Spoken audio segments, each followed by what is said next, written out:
très vite après avoir organisé notre marché aux légumes, nous avons pris conscience du fait que, quelle que soit la puissance économique que l'on pourrait représenter au point de vue agricole, il n'y avait pas dans notre région de solution que j'appellerais exclusivement agricole aux problèmes paysans du Nord-Finistère.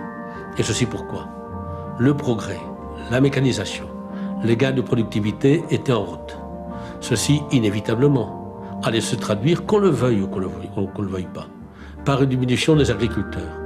Donc notre réflexe a été de regarder très vite, en face de cette diminution fatale, comment essayer de promouvoir un développement économique non agricole afin que celui-ci soit un élément permettant effectivement aux agriculteurs en surnombre d'être obligés de rejoindre la région parisienne.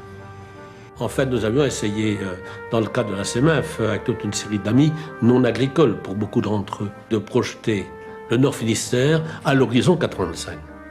Très vite, on a retrouvé 200 propositions. Autrement dit, je dirais, comme d'habitude, tout ce qu'il fallait, permettez-moi l'expression, pour se faire complètement avoir quand on irait négocier à Paris. De 200 propositions, on en est venu à 5 propositions. Et toutes les 5 propositions tournaient autour d'une même et seule préoccupation, qu'on avait baptisé le désenclavement. Le désenclavement routier, le désenclavement au niveau des télécoms. À l'époque, il nous fallait 8 heures d'attente pour avoir une communication avec Düsseldorf, alors que la vente du chou-fleur au cadran à Saint-Paul se déroulait à la cadence de 8 ventes à la minute. Une université à Brest, il n'y a pas de région prospère sans université et sans instrument de recherche. Une plateforme industrielle à Brest, et enfin, bien sûr, la création à Roscoff d'un port en eau profonde. Nous sommes ici à Roscoff, plus près de Plymouth que de Rennes, la capitale bretonne. Nous sommes à Roscoff, plus près de Londres que de Paris. Donc, sur le plan de la géographie, c'était une évidence folle qu'il fallait regarder vers l'Angleterre. Sur le plan de l'économie, l'Angleterre est un petit pays agricole. Donc, il y avait une complémentarité évidente. Enfin, je dirais, dernier aspect économique, le tourisme. Il est évident qu'on commençait à rentrer dans une civilisation de loisirs.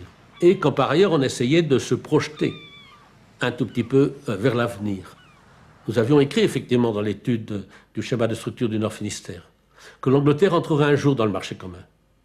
Ça faisait partie de ce que j'appelais à l'époque la fatalité économique, historique, géographique et politique. Et à l'époque, avec Jean Guillaumard, président de la Chambre de commerce, nous avons fait tous les armateurs français, puis les Britanniques, puis les Allemands, puis les Scandinaves. Et c'est là, effectivement, qu'on a découvert le peu de confiance qu'avaient les armateurs dans le port de Roscoff. Ils nous ont tous dit, ben, vous n'êtes pas totalement fous. Je dis, pas totalement fous. Il y a assez d'eau à Roscoff pour faire un port. Il n'y a que de l'eau. Il n'y aura jamais de marché. Et je leur demandais pourquoi il n'y aurait jamais de marché. Ils nous affirmaient avoir fait des études de marché. On avait, il faut le reconnaître, le dos au mur. Il faut le reconnaître. On a été amené à dire, il faut au moins qu'on vérifie si oui ou non nos analyses sont bonnes ou si elles sont totalement infondées. On ne va véritablement pas prendre le risque de faire faillite avec un port qui n'aura jamais vu de bateau.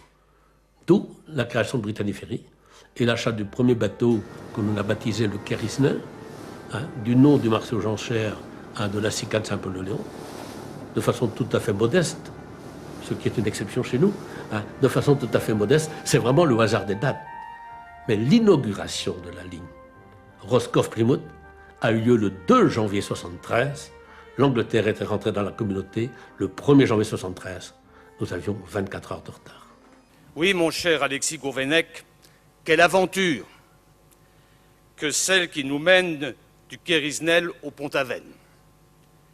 L'aventure maritime au sens plein du terme, celle qui conjugue l'anticipation et l'intuition, la lucidité et la maîtrise, l'audace et le risque. Vous y retrouvez, Monsieur le Premier ministre, ce que la Bretagne a de plus cher. La vitalité, la confrontation avec la difficulté, nous venons de l'entendre, et la volonté de la surmonter, nous venons de l'entendre aussi. La rage de gagner, et cette façon que la Bretagne a de regarder l'avenir en regardant la mer. C'est cette même détermination qui a conduit les collectivités et en premier lieu la région Bretagne, à vous accompagner par la Sabémen. Créée, vous l'avez rappelé, en 1982, société d'économie mixte originale, dont le concept a été initié par Louis Le Pinsec, alors ministre de la Mer, Raymond Marcelin, alors président du Conseil régional, et Alexis Gourvenec, alors déjà Alexis Gourvenec.